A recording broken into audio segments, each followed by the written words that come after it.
Aquí tenemos pacientes con dermatomiositis. El primero es el signo de Gottron, que son unas pápulas en el dorso de las manos.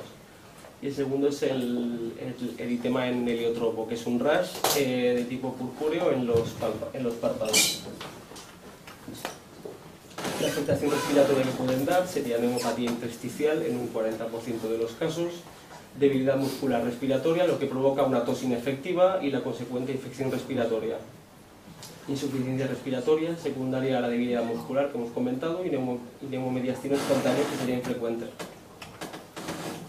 En el Wegener tiene una incidencia de 3 casos por cada 100.000 habitantes por año. Tenemos 4 criterios diagnósticos y con 2 ya tenemos una especificidad del 92%.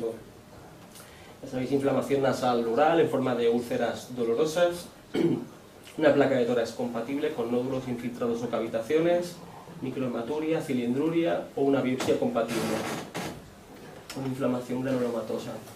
Bien, aquí tenemos un paciente afectado con Wegener que tiene una ulceración en el paladar y también en las fosas nasales.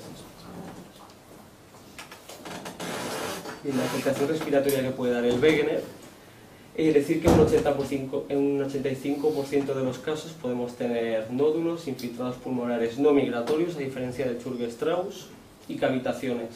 En un 5% hemorragia alveolar y en fases muy avanzadas fibrosis pulmonar. Aquí tenemos una imagen de un paciente con Wegener que tiene, si no me equivoco, veo 3 infiltrados cavitados. En el pulmón izquierdo 2 y en el derecho veo 1. El Churg-Strauss tiene una incidencia de 2,4 casos por cada 1.000.000 de habitantes año. Tenemos 6 criterios diagnósticos y con 4 de ellos ya tenemos la especificidad del diagnóstico en un 99% de los casos. Los criterios son, como ya sabéis, historia de asma, eosinofilia, mononeuropatía, infiltrados pulmonares migratorios o transitorios, sinupatía y una biopsia compatible. En la afectación respiratoria lo que puede dar serían nódulos en un 60% de los casos, infiltrados pulmonares migratorios, asma en un 95% de los casos, y esta aparece 3 o 4 años antes de los síntomas de vasculitis. La poliangiitis microscópica tiene una incidencia de 3,6 casos por cada 1.000.000 de habitantes año. No existen criterios de clasificación y tiene afectación de pequeños vasos, a diferencia de la PAN. Afecta típicamente al capilar glomerular, provocando glomerulonefritis, y al capilar alveolar, provocando capilaritis. Afecta al riñón en un 80% de los casos y al pulmón en la mitad de los casos. Bien, la afectación respiratoria de la PAM, que aparece en la mitad de los casos, sería en forma de hemorragia pulmonar, hasta un 30%, y de fibrosis pulmonar en fases avanzadas. El BESE tiene una incidencia de 0,12 casos por cada 100.000 habitantes año en Estados Unidos.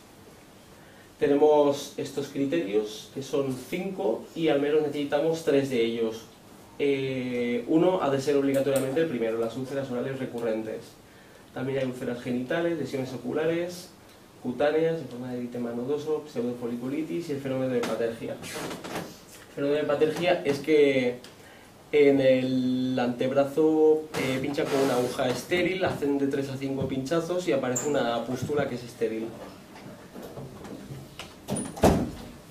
La afectación respiratoria del BESET aparece hasta en un 10% de los casos. El síntoma más frecuente es la hemoptisis y podemos tener aneurismas arteriales pulmonares, CEP, y hay un síndrome que es importante tener en cuenta, que es el de Hughes-Stobin, que asocia tromboflebitis periférica, aneurisma pulmonar y trombosis arterial pulmonar. De modo que si conocemos un paciente que tiene BESET y tiene una TVP, antes de anticoagularlo hay que hacerle un TAC para descartar aneurisma arterial, porque si no puede sangrar. Y aquí tenemos un aneurisma arterial pulmonar izquierdo. La sarcoidosis tiene una incidencia de 16 casos por cada 100.000 habitantes año. Hay muchas presentaciones clínicas diferentes y el diagnóstico se realiza por la biopsia, que nos daría granulomas no caseosos. La afectación respiratoria aparece... Bueno, este es el eritema nodoso. La afectación respiratoria aparece en el 90% de los casos, es la más frecuente, y se estadia la sarcoidosis según la radiografía. Estadio 1 con adenopatías iliares, estadio 2 además con infiltrados, estadio 3 solamente con infiltrados y 4 con fibrosis. También podemos ver afectación endotraqueal en forma de granulomas. Aquí tenemos adenopatías iliares bilaterales. Bien, el Gut-Pasteur tiene una incidencia de 0,1 casos por cada millón de habitantes. El Gut-Pasteur se diagnostica por afectación renal, con glomerulonefritis proliferativa, afectación pulmonar, con hemorragia pulmonar difusa y anticuerpos antimembrana basal. Se confirma por biopsia pulmonar. En un 80% de los casos tenemos afectación de riñón y pulmón simultáneamente y en un 10% solo de pulmón. Bueno, y otras autoinmunes que tenemos que pueden dar afectación sería la PAN, con infiltrados pulmonares o derrame pleural en un 3% de los casos, el Takayasu con afectación de arterias pulmonares en el primer año en 7 de 75 pacientes estudiados, el Schollinger solamente en un 5%, con hemorragia pulmonar o patrón intersticial. La policondritis recidivante no hace afectación pleuropulmonar, sino que hace afectación del cartílago a nivel respiratorio alto, provocando disnea, afonía, ronquidos, etc. La enfermedad mixta del tejido conectivo puede dar afectación respiratoria también en forma de derrame, hipertensión, neumopatía intersticial, TEP.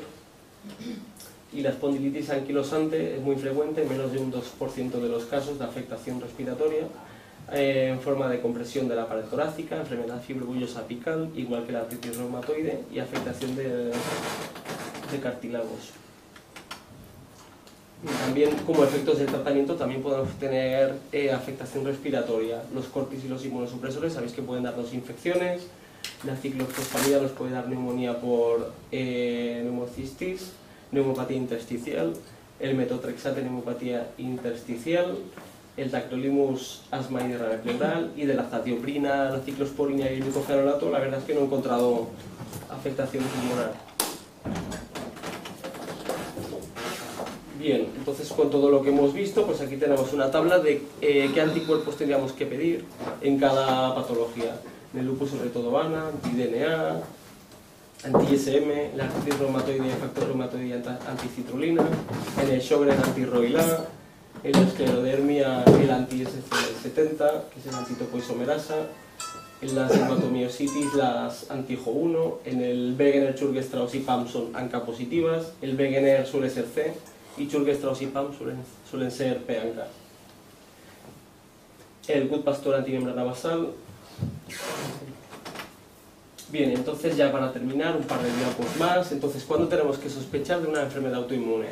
Bueno, por anamnesis y exploración física, cuando tengamos un síndrome renopulmonar, una mononeuritis múltiple, una púrpura palpable o unas poliartritis o poliartralgias.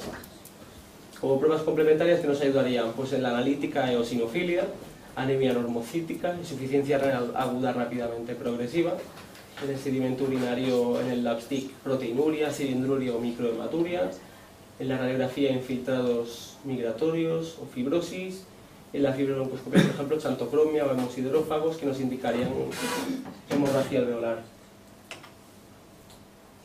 Bien, entonces, ¿qué enfermedades autoinmunes podemos sospechar de cara a diferentes síndromes neumológicos? Bueno, imaginaos que tenemos afectación pleural, pues en primer lugar podríamos pensar como autoinmunes, si es lo que estamos pensando, pues lupus o artritis reumatoide.